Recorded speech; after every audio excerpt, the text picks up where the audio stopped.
What do you think of the job Bob Chapek is doing? Well, he was dealt a very difficult hand obviously with COVID. That was hard, and so I don't envy him that year or two that he Okay, had. but we're now 2.5 years. We're now 2.5 years. Look, I think he's done a pretty good job. He's elevated Disney Plus the way I would have too. I mean, I was all about Disney Plus. Bob Iger and I created that. We felt that was the future of the company. He feels the same way, so it's gratifying to see that. There's a whole thing with ESPN and ABC and how's that fit into the portfolio. Look, I think about Disney really in its essence. Disney's about Star Wars, Marvel, Pixar, Disney, those big entertainment brands that really mean something. I think 21st Century Fox got us a lot of great storytelling capabilities too. I'm not sure that doesn't exist as a separate brand anymore.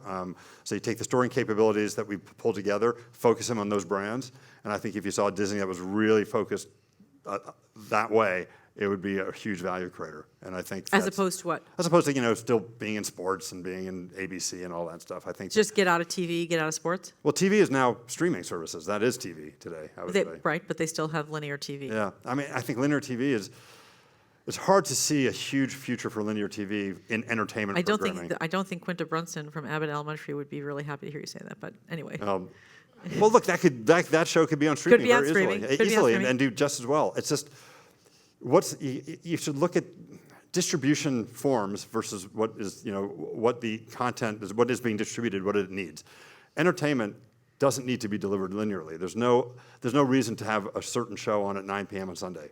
I think that the reason that was a big deal is that's how things were delivered back then. They were delivered via signals on the airborne signals that were linear. It was the only way to deliver it. So there was a whole ecosystem and a whole habituation that grew up around that.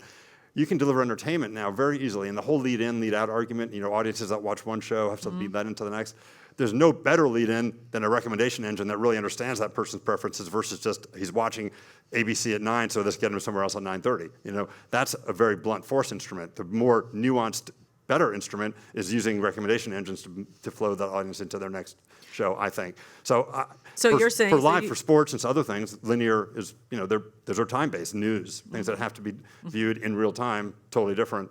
But for entertainment, there's no real-time need for that, I think. So you think Disney could do without ABC and could do it without ESPN? I think they could, yeah. I'm not sure they should or will, but they certainly could. If you ran Disney. Well, that's all. We'll leave that in the hypothetical, if you don't mind.